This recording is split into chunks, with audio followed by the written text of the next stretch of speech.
Would you please stand for the procession?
Distinguished guests, Baroness Howells, gentlemen and ladies, and students, welcome to the Keith B. Taylor Global Scholars Program White Coat Ceremony.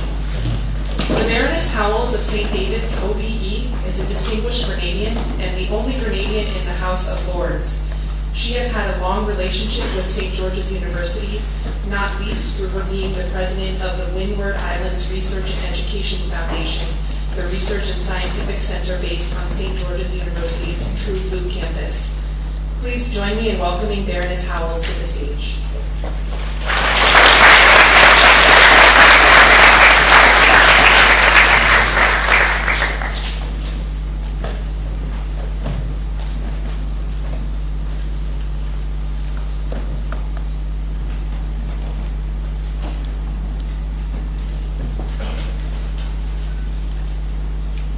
Good afternoon. Vice Chancellor, distinguished guests, parents, and future lifesavers.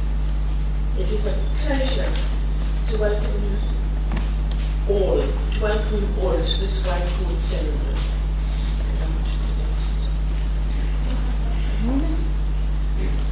Also, I must say, as I walked into the room and saw the Grenadian flag splattered above, I felt quite at home. So this time, I'll be very quick. On my way here tonight, today, I thought of what I could say to you to inspire you on your journey through the tough, challenging, but best of times. I recall a quote from Nelson Mandela, who managed to summate how university can feel. Those were his words. It seems impossible until it's done. This quote appeals to me because university will not always be playing cards till 4 a.m. Swishing around corridors in white coats, then going out to the store and having fun. It certainly won't be pleasant.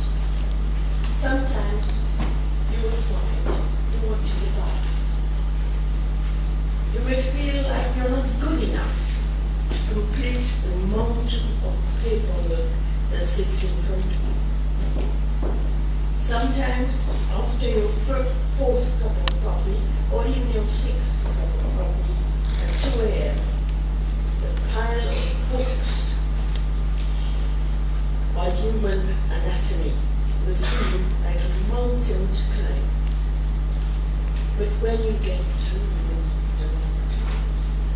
want you to remember, when a man far wiser than I said, if a man has his mind, he can often deal with his son. I do this all the time. That's one of my little tricks. He can always understand his how. At such times, I want you to remember why you chose to become a doctor. It's simple. It is because you care about what happens to others.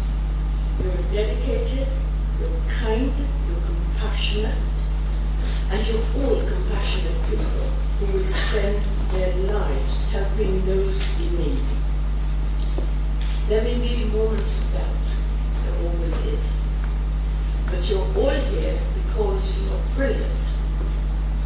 You would not be here if others did not see within you what is sometimes impossible to see within yourself. So if I were to give you 3 small pieces of almost wisdom, it would be, remember your purpose here. For if you have meaning, you will always succeed. Trust in yourself. Do not imagine that a few failures along the way will defeat you. You're an excellent person. You will be an excellent student. You will always be that because you only learn from making mistakes. These are supposedly the best years of your life. So once that exam gained you a few gray hairs, remember to take care of yourself and enjoy your youth. My gray hairs came simply from that, I promise you. And when it's done, you will look back and wonder how you ever thought that it was impossible. You have my best wishes for your success here.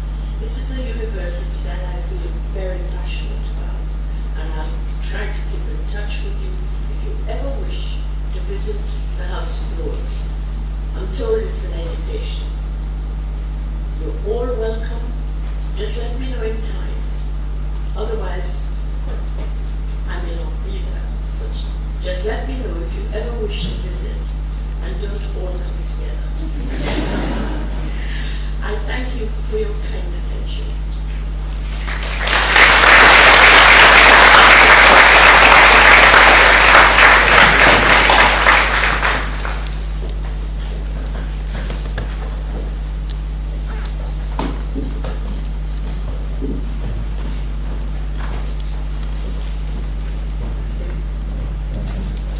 My name is Danielle Sliwa, and I will serve as the Master of Ceremonies for the 2015 Keith B. Taylor Global Scholars White Coat Ceremony.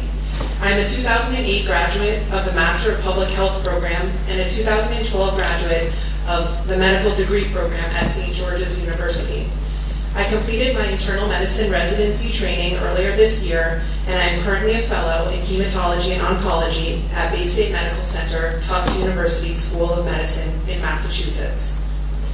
I now will invite the Vice Chancellor of Northumbria University, Professor Andrew Waithe, to the stage.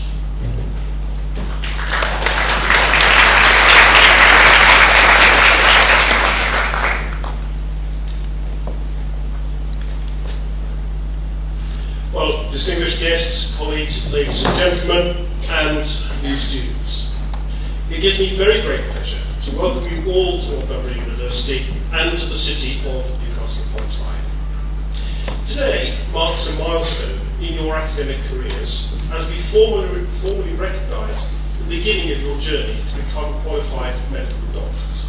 And I'm delighted to see so many friends and relatives here with you.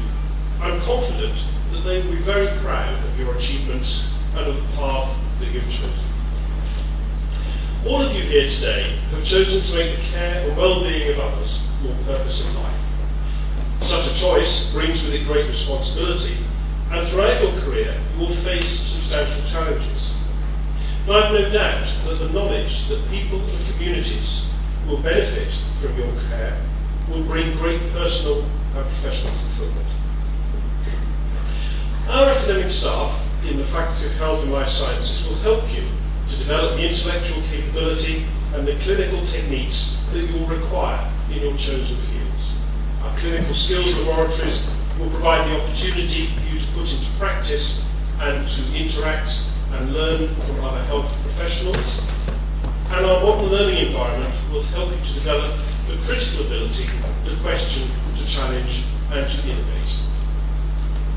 You arrive at a university which has an ambitious vision for the future.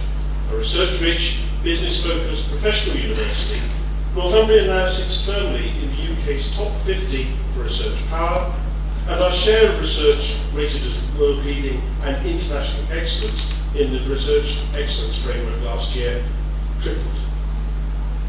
This marks a major step change for Northumbria, positioning the university decisively as one of the fastest rising institutions in the UK's higher education sector. Our ambition is to be a university with a global reputation for academic excellence that provides an outstanding student experience and excellent graduate employment prospects. Our partnership with St George's University is a clear example of this global perspective, and through the Keith B. Taylor Global Scholar Programme, you are a genuine representation of all aspects of our vision. I'm certain that the time spent at university, both in the UK and in the Caribbean, will give you a valuable international experience to help you progress your clinical placements in the United States, Canada, or the UK, and the confidence to thrive wherever you choose to live and work in the future. Academic study aside, you will also make many new friends and connections, and experience countless opportunities to develop your own interests and personal strengths.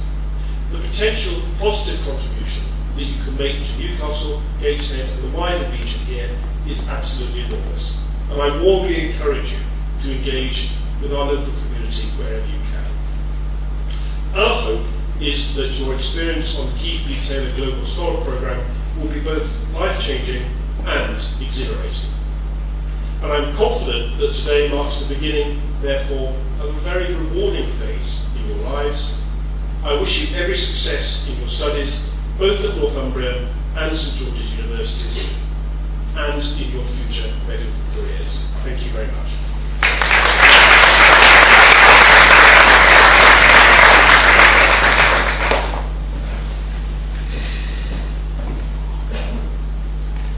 I would like to invite the Senior Associate Dean of Basic Sciences for the Keith B. Taylor Global Scholars Program, Professor Robert Jordan, to the stage.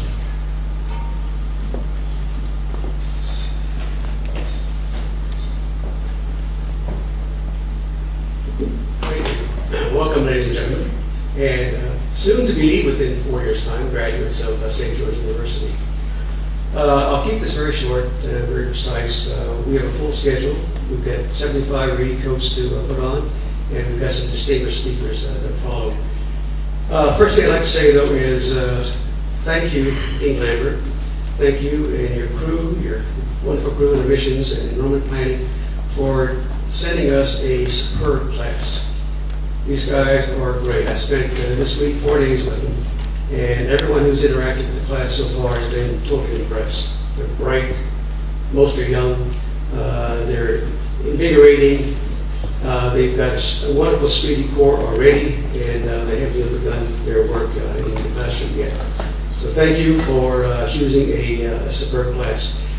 I'll go on to live and say this will probably be one of the better classes we've ever had here in the we've been here 9.5 years. This is the 18th class, probably one of the best classes we've had.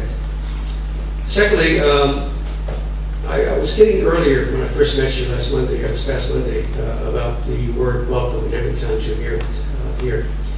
It's not so much the word I'm infatuated with, but what's behind the word.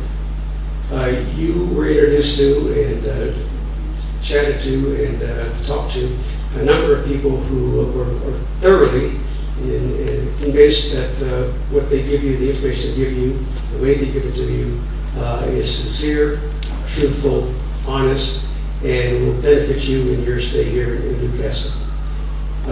Everything they've done and spoke to you about, you will need to become prepared for your academic work and be comfortable here in this beautiful city, and to do well and to exceed in your to do well and exceed in your studies. So again, several, maybe 50, 60, 70 times you've had that word said, but think behind that word and think about the people who actually use that word to welcome you to this place. It was meant in all sincerity and all honesty. They truly want you to be at home here in this wonderful university in this city. And lastly, don't forget, Dr. McPherson mentioned Keith B. Taylor a second ago.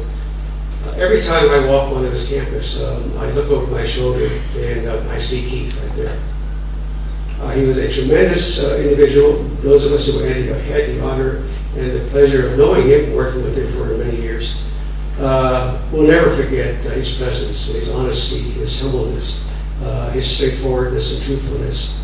He was a true English gentleman, and I say that in the best sense. A true, gentle man.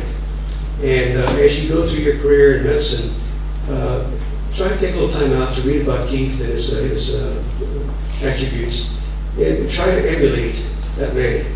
You'll be far better off for it if you can. Again, his spirit is here. His life was a wonderful, full one, and luckily we were blessed by having him with us for 10 years as the Vice Chancellor and 7 years afterwards. Keith would have been 91 this year. He would have been, if you were in the audience. He died New Year's Eve before, about 2 weeks before we started this program back in 2007. But I'm sure he's walking his halls, and he's very happy and proud to see the classes that have gone by, and we should be very happy and proud to see this class. Again, congratulations on your selection and your acceptance to our program, and best of luck.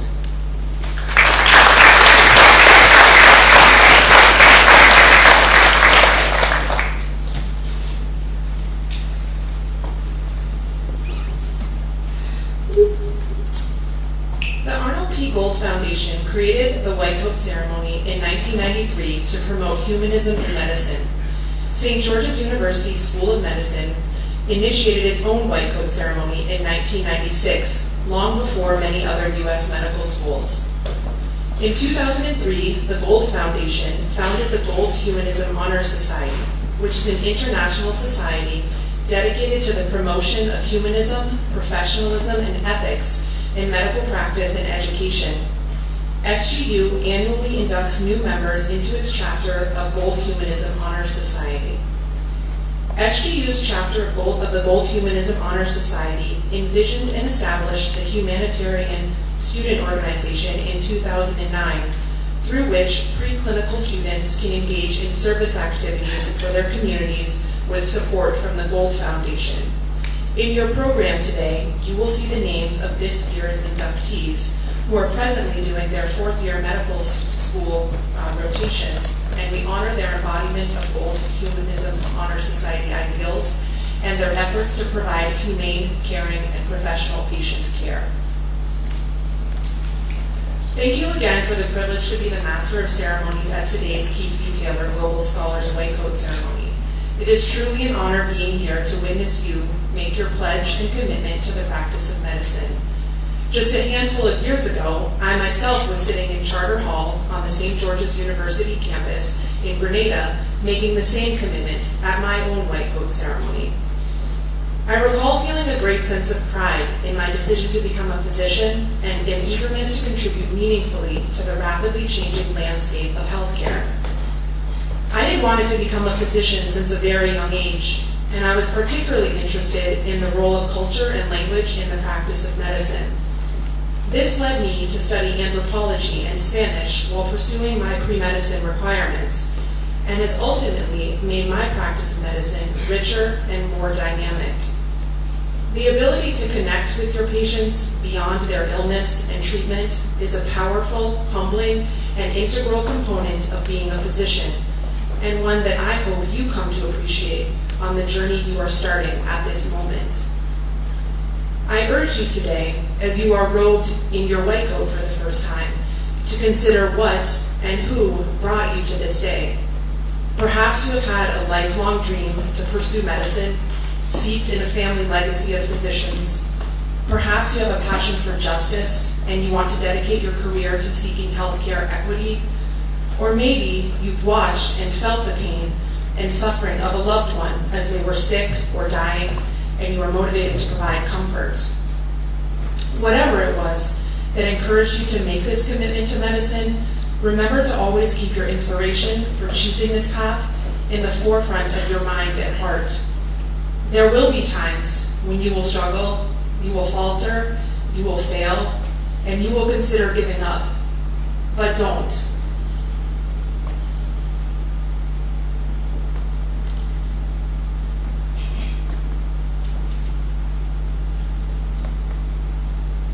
For every moment that you feel like walking away, there will be innumerable moments of reward in your future. Your inspiration for choosing this profession should serve as your compass and push you harder to persevere. The white coat identifies you as a confidant, a healer, and a caretaker for those who share their most intimate fears with you and trust you with their lives. By wearing it, you embody significant honor and responsibility. But who you are underneath the coat is what is ultimately the most important. I was reminded of this when I was inducted into the Gold Humanism Honor Society at the end of my third year of medical school. Aside from graduation day, it was my proudest day of medical school because by being inducted, I learned that my colleagues and my professors viewed me as exemplary of the fundamental tenets of the Arnold P. Gold Foundation: integrity, excellence, compassion, altruism, respect, empathy, and service. This honor was confirmation that the ideals of being a physician were visible through my practice of medicine. The induction meant more to me than any grade on a test or any academic hurdle I had overcome. To be recognized as a member of the Gold Humanism Honor Society encouraged me to reflect on the reasons that I had chosen to become a physician. I wanted to journey with people, to see birth, life, hardship, pain, suffering, discontent, and even death with the patients I had the privilege to care for. In a similar way, you are all given that opportunity starting today. This white coat ceremony symbolizes a new beginning and an opportunity to commit to excellence. From this point on, you will choose how you want to present yourself to your patients and colleagues. I hope you choose to exemplify the tenets of the Gold Foundation, that you encourage your classmates to do the same, and that you will join me in a few years as an inductee into this noble society. Accept your new responsibility as a physician in training with great pride and conviction, and work hard to share the compassion of your character with your patients. I promise you that the first time a patient hugs you in gratitude for your kindness in caring for them will fill you with tremendous humility. Congratulations to each of you for your success and accomplishment in being here today. May you be inspired to be the best version of yourself in all the days ahead.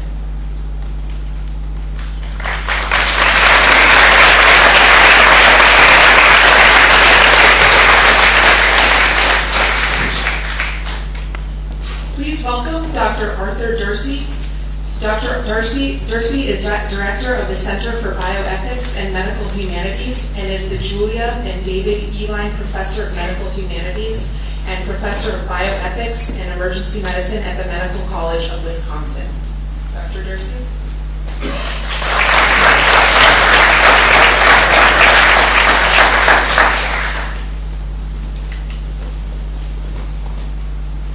Thank you, Dr. Sliwa, for your kind introduction. It's my great pleasure to join you on this special day, the students, faculty, and administration at St. George's University here on the Northumbria University campus. And welcome to the parents, family, and friends gathered here for this white coat ceremony. Special day today is for you, the new class of 2019 Keith B. Taylor Global Scholars. You have chosen a great profession, a calling with many opportunities to use your particular interests and talents to help others. The white coat ceremony is your official welcome, the first step of your journey in the profession of medicine. And it is a gift of a very practical article of clothing that you will wear when you meet, talk with, and examine your patients. But the white coat ceremony is not just a welcome and a white coat. The donning of your white coat is an important ritual imbued with significance. In this ceremony, you will be cloaked in your white coat in the presence of your family and friends. It is an induction, an entrance into the path that will lead you forward into the profession of medicine. Today's ceremony is one of two formal bookends of medical school. You will be gathered again in front of family, friends, and faculty in less than 4 years to receive your degree of Doctor of Medicine. You will profess, that is to declare to the community, and that's where we get the word profession, your undertaking of the duties in medicine as you take the modified oath of Hippocrates with a fuller knowledge than you have today of just what responsibilities you are assuming. Between today and that day lies your path. You are beginning your formal medical education. You'll start with lots of science, the major foundation of our ability to cure and heal. But you'll need so much more than your knowledge of science. You'll need to learn the skills with physical examination, with medical technology. You'll need to bring your own character and willingness to study and work hard. Today, I'd like to talk to you a bit about these white coats and their significance. I'm a U.S. emergency physician who also teaches bioethics and medical humanities. You likely already know about bioethics, the study of the application of ethical principles to clinical dilemmas, and soon you'll learn more. You may not yet have encountered medical humanities. It's an academic field that uses literature, medical history, the visual and performing arts, and the social sciences to further professionalism, communication, empathy, and reflection in medicine. The field of medical humanities values narratives, an academic term for tales or stories, especially the stories of doctors and patients that give unique insight into the moral relationship between doctor and patient. I'd like to tell you about 5 kinds of narratives or tales of the white coat. Stories that you'll encounter in medicine and stories that you will create, and how important they will be for your patients and you. First, the tale of the white coat itself. The profession of medicine is millennia old. The white coat, not so much. A relative newcomer to the professional scene, the white coat is a more recent development than the stethoscope. And yet, it has become one of the most iconic signs of the physician. Why white? A color that shows dirt and stains much better than other colors. Until the beginning of the 20th century, doctors wore formal black coats. The white coat came from the science laboratory. The doctors transitioned to wearing it as the scientific method became ascendant in medicine. It also signified the importance of cleanliness in an age where germs were newly recognized as a cause of disease. The fact that white signifies purity was a factor that did not hurt the physician's image. But the white coat is more than a symbol of scientific medicine. It's powerful in more than a metaphorical way. By its mere presence, the white coat can induce temporary high blood pressure in patients, the so-called white coat syndrome. And it can be intimidating to patients. Because of that power, at times, pediatricians and psychiatrists may choose not to wear them. And we emergency physicians find scrubs more comfortable and less confining in an emergency situation. But patient surveys show that most patients want their doctors to wear white coats rather than scrubs or other more casual attire. They want their doctors to dress like they think doctors should dress. The white coat is also a symbol that signifies safety for patients, allowing them to tell the doctor the most intimate details of their story, knowing that the doctor has a professional obligation of confidentiality. The story of the white coat may change a bit. Some practitioners are shifting to short-sleeved white coats to reduce the possibility of transmission of bacteria from the sleeves. But it's a testament to the coat itself that these practitioners will still be wearing a short-sleeved white coat. The second type of tale of the white coat is the history of your new profession, the real stories of those who have worn the white coat. As I noted, the rise of the use of the white coat accompanied the scientific revolution in medicine and the doctors who championed the scientific method. Thanks to scientists and physicians such as French microbiologist Louis Pasteur, Hungarian-German obstetrician Ignaz Semmelweis, and British surgeon Sir Joseph Lister, the understanding of the role of bacteria as a cause of disease and the use of antiseptic technique in surgery saved many lives. Polish-French scientist Marie Curie's discovery of X-rays would transform the diagnosis and treatment of disease and injury. And English physician John Snow, who was apprenticed to a surgeon here in Newcastle upon Tyne, traced a cholera outbreak in London to an infected public water pump and became a founder of the new field of epidemiology.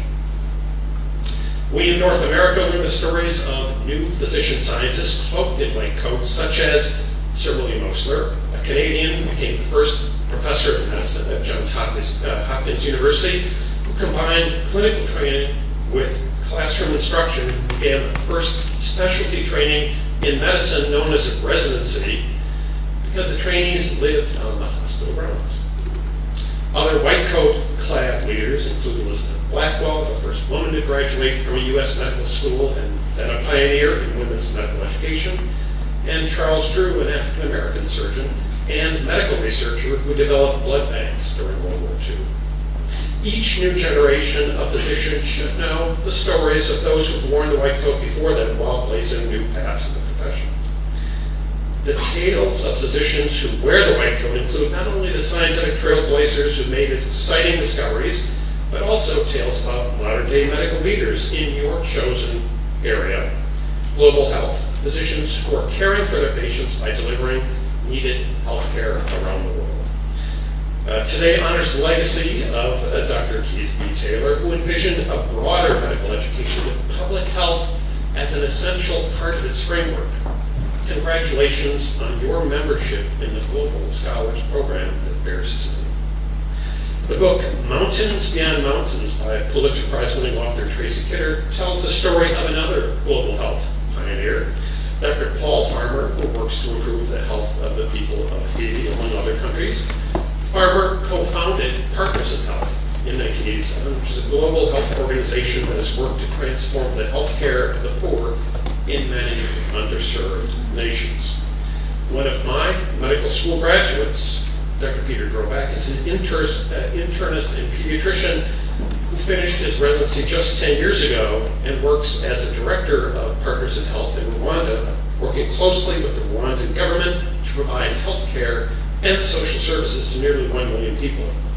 No one's written a book about him yet, but he is making a real difference in global health. The stories of medicine are not only being written in books, but also in essays written by physicians themselves about their work and their lives.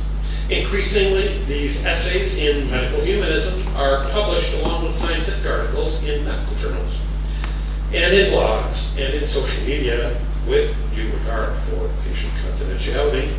The ongoing story of medicine has been and will continue to be written in these tales, and you'll have the opportunity to read the stories and learn from your colleagues who have worn the white coat that you will don today. The third type of white coat tale is the kind you're probably familiar with, the fictional tales of medicine. One group consists of tales of doctors and patients by the great writers. For instance, the experience of a dying patient described by Leo Tolstoy in The Death of Ivan Ilyich, and the story of Dr. Rieu in Albert Camus' The Plague, who makes the choice during an epidemic to stay to care for patients, especially relevant in light of the recent Ebola outbreak. Another group of fictional stories of doctors are the ones in the popular media, including television and movies. These fictional stories are important in that they shape the societal image of the physician and influence patient expectations. For better or worse, the public is much more familiar with Dr. Martin Elliott in the BBC television series Doc Martin than Dr. Reed. These popular portrayals do have inaccuracies. The American TV show ER, about an emergency department, ran for 15 seasons. It had more than a few inaccuracies. When a doctor would shout out commands for something to be done, it happened a lot faster on TV than it does in a real emergency department. Whenever a patient had cardiopulmonary arrest or coded, the success rate for the resuscitation was so much better than in real life, in part because otherwise the storylines would have to end there, since most resuscitations still are attempted resuscitations and patients do die. And finally, the doctor's social lives are so much more interesting than any emergency department I've ever worked in. But popular stories can hold very important truths about a profession. A British medical student, while doing a clerkship in Edinburgh, was indelibly impressed by his professor, Dr. Joseph Bell, whose careful history and observations often resulted in a brilliant diagnosis that had eluded other physicians. Later, that medical student would craft tales of a detective whose powers of observation and learning, combined with his scientific knowledge, always solved the case.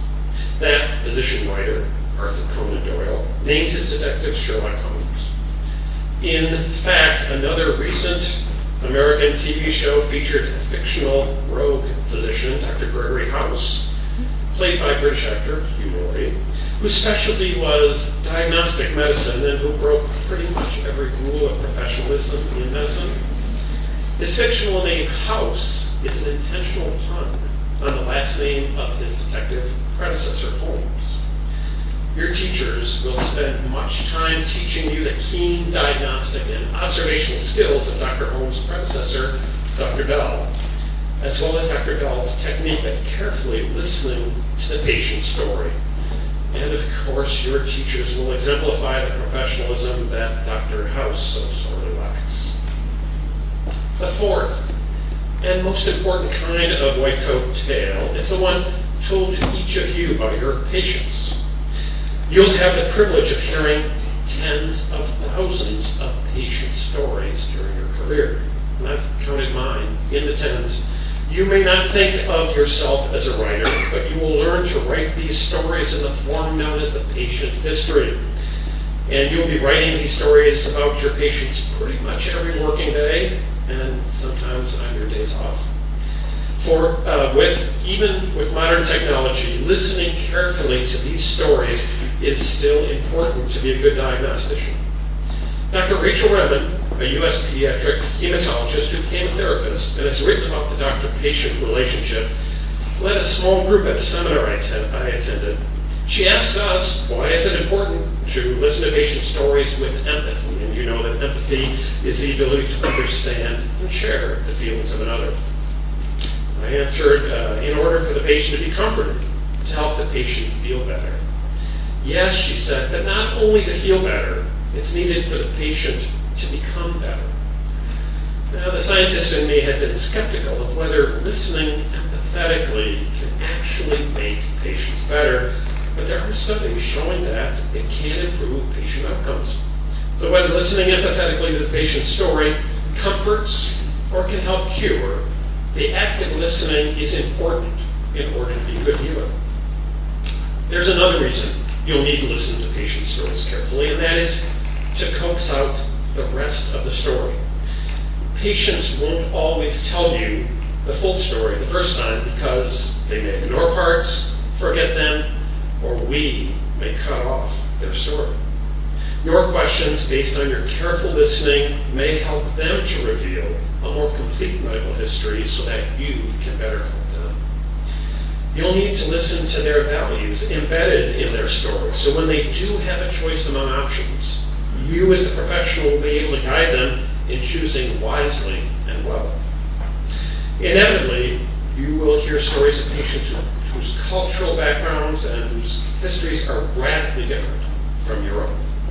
There will be patients whose story will need to be told by others. or piece together by you with the help of family and friends, because the patient cannot tell you their story, either because the patient's a child, the patient has advanced dementia, or the patient has entered a now very common phase at the end of life where the patient can no longer communicate.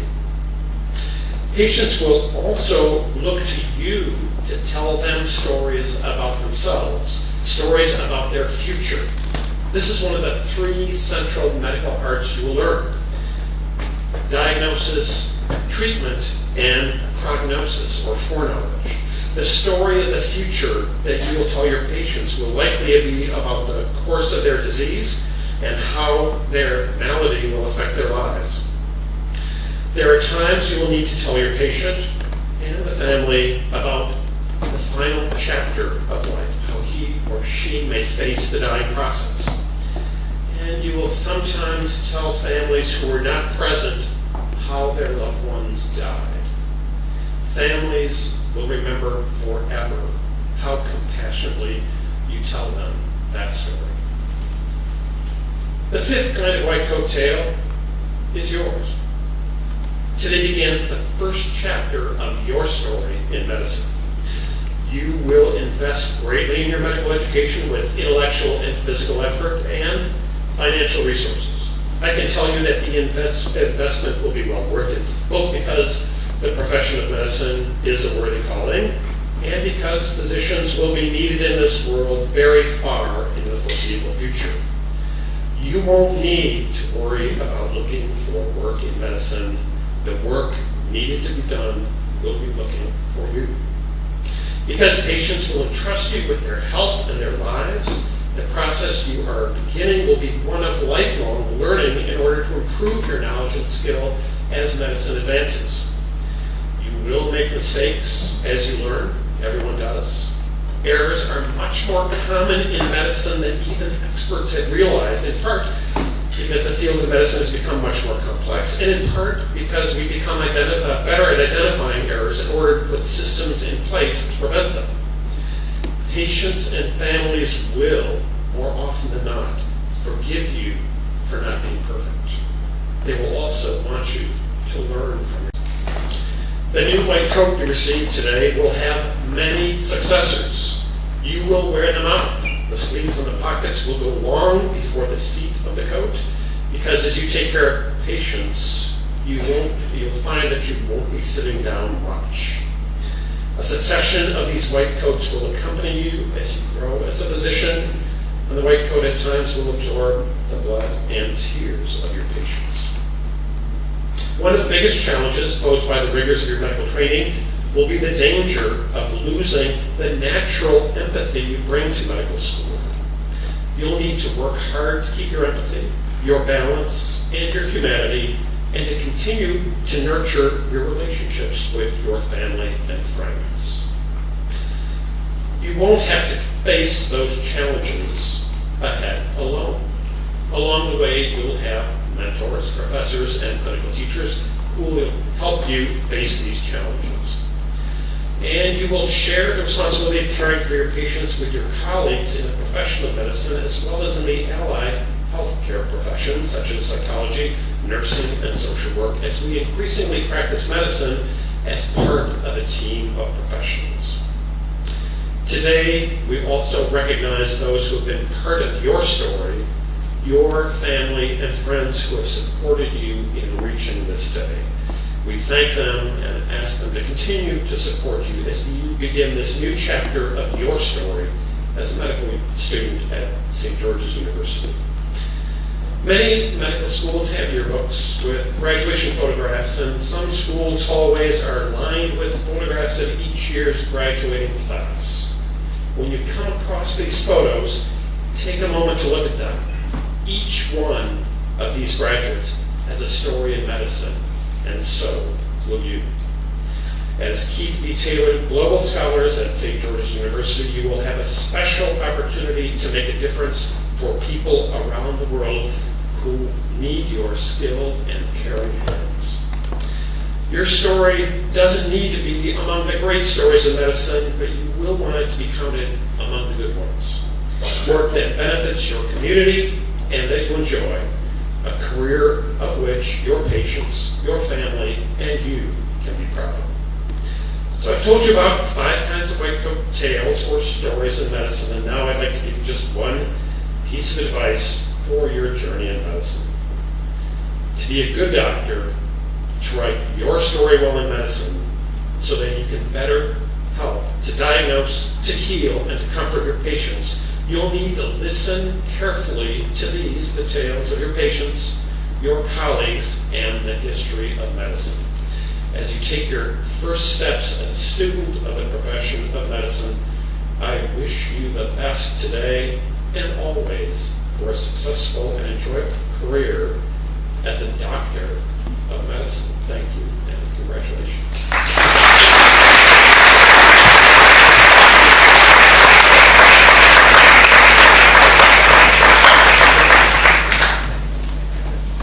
Thank you, Dr. Dorsey, for those very inspiring words.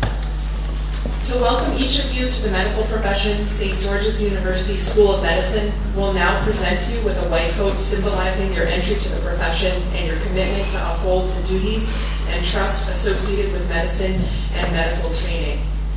I would like to introduce you to our robers, along with myself and Dr. Arthur Dorsey, who is our fellow physician, Dr. Marios Lucas, Dean of Basic Sciences, St. George's University, and Mr. Paul Benespovich, Orthopedic Surgeon, Queen Elizabeth Hospital.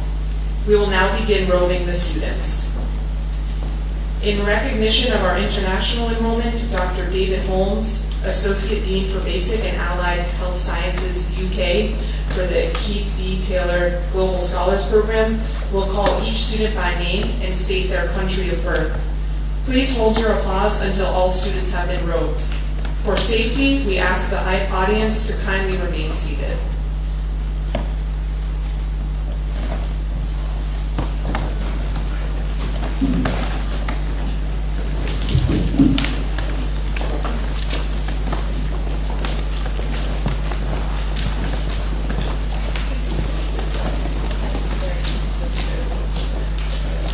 Fazuk Fayaz, Ontario, Canada.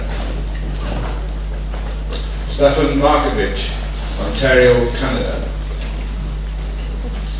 Musana Ahmed, Ontario, Canada. Christopher Sue, Ontario, Canada.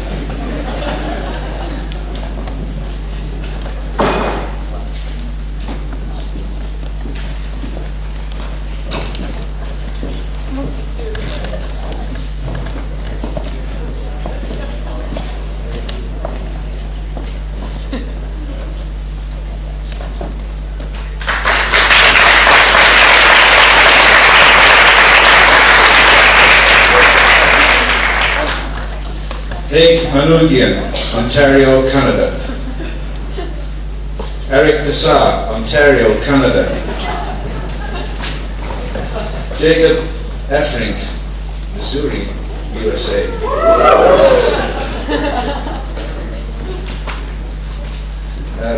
Pongthanian Jal Yapon, Thailand.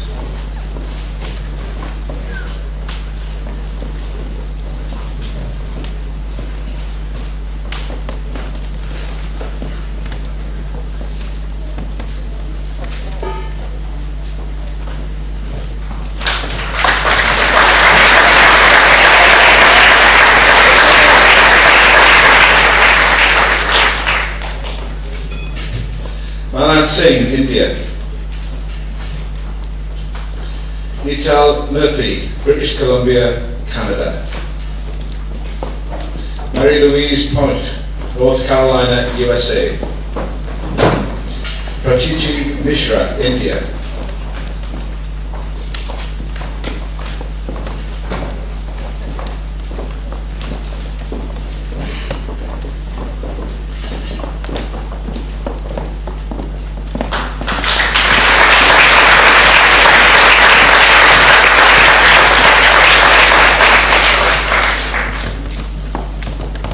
Serena Promthong, Thailand.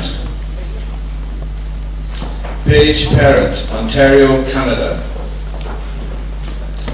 Yasha Shukla, Ontario, Canada. Bea Mihik, Quebec, Canada.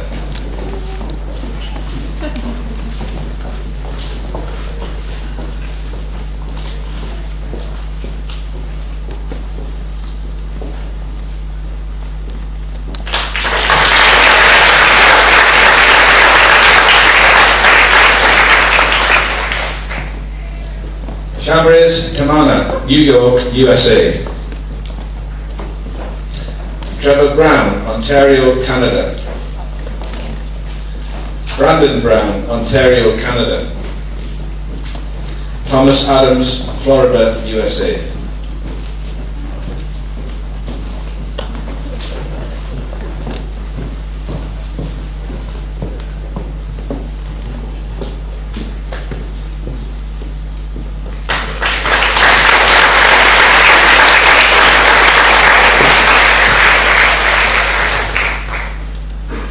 Colin Emerson Lukasik, Ontario, Canada.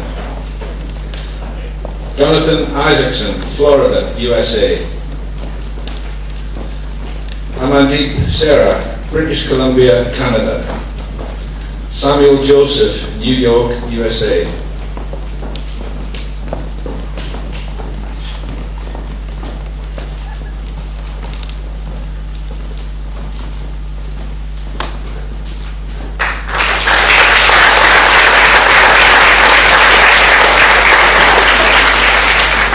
Lauren Krager, Alberta, Canada.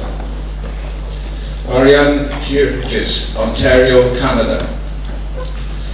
Neoma Enna, Alberta, Canada. Arjan Trivedi, Ontario, Canada.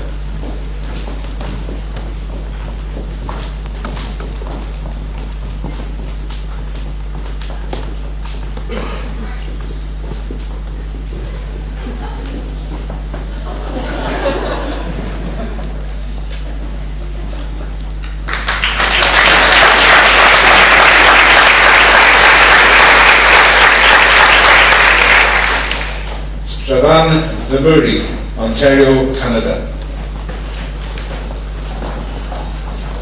Mark Roslin, Switzerland. Crystal Puching, Trinidad and Tobago. Deborah Choki, Nigeria.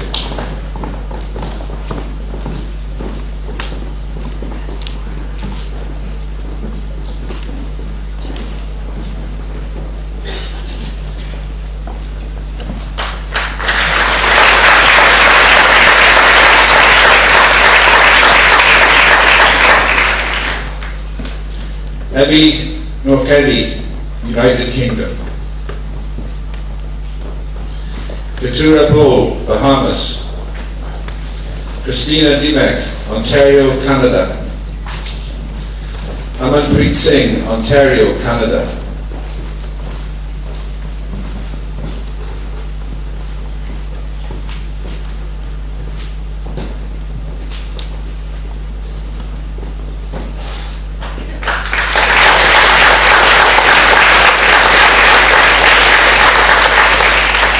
Ariel Smith, Trinidad and Tobago. Tana Storozuk, Manitoba, Canada. Roxanne Farahi Far, Maryland, USA.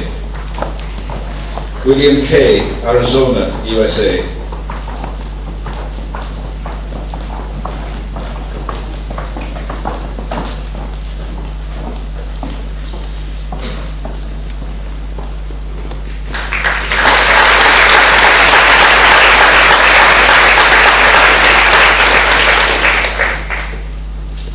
Kiran Bakshi, Alberta, Canada.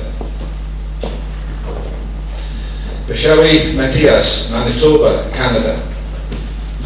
Caitlin Zaki, Manitoba, Canada. Nicole Demick, New York, USA.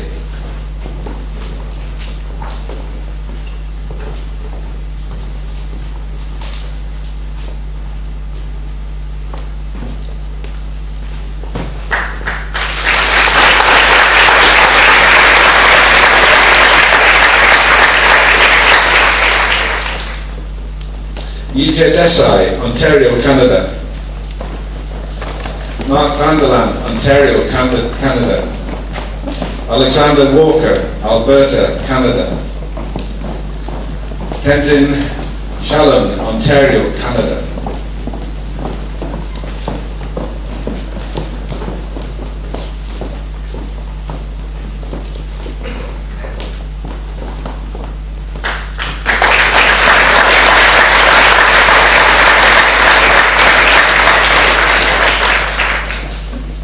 Jobin Varghese, Ontario, Canada.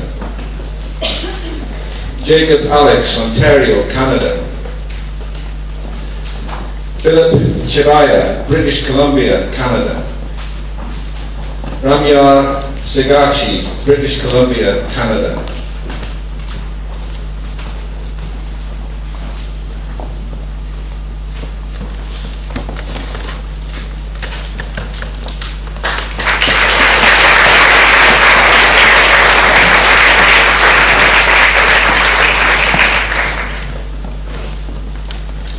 Sarah Thakur, India.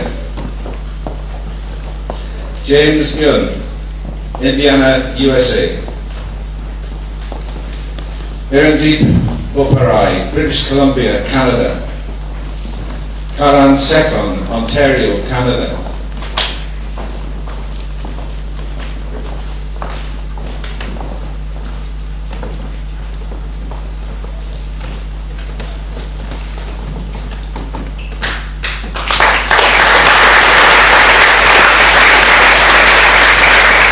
Peter Sharma, New York, USA.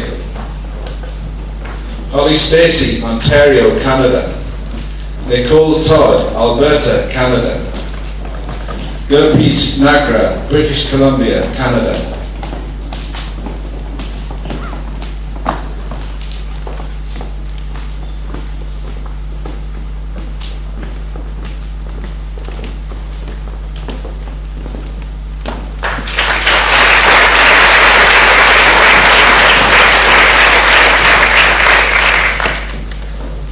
Michael Wilson, Florida, USA. Heather Pitcher, Texas, USA. Michelle Relson, Quebec, Canada.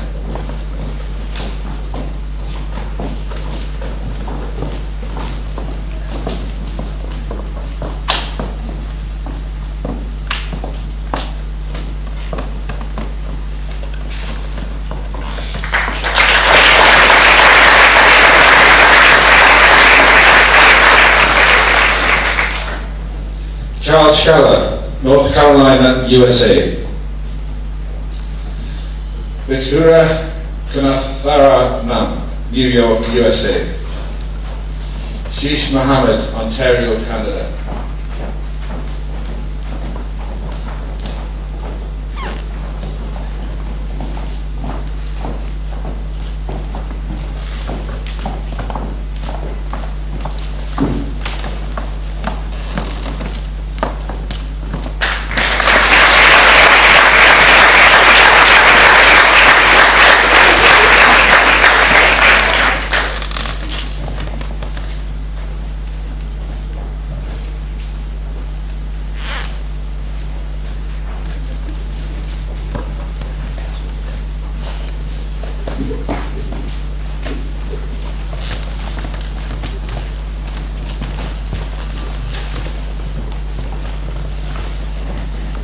The students and all doctors present to stand and recite aloud with me the professional commitment listed in your programs.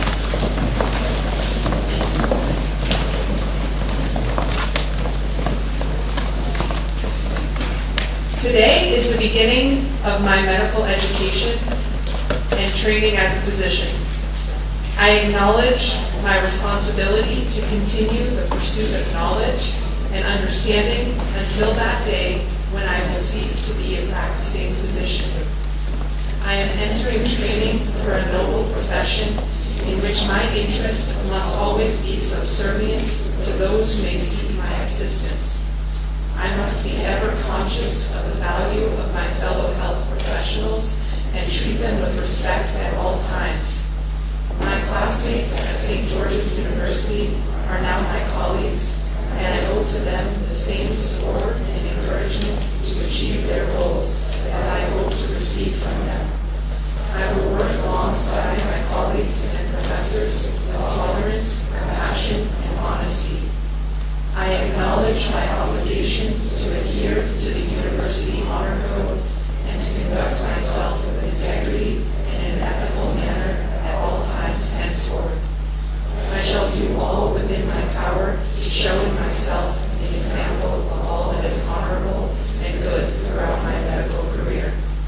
It is a privilege to have been given the opportunity to become a physician. May I be ever conscious of that privilege and never abuse it. Please be seated.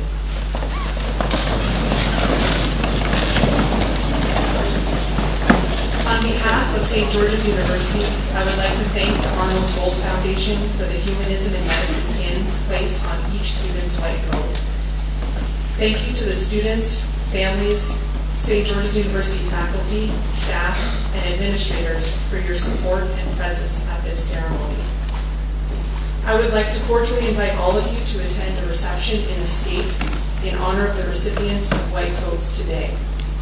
Thank you again for coming. I ask that you please remain standing as the dais party exits, followed by the students.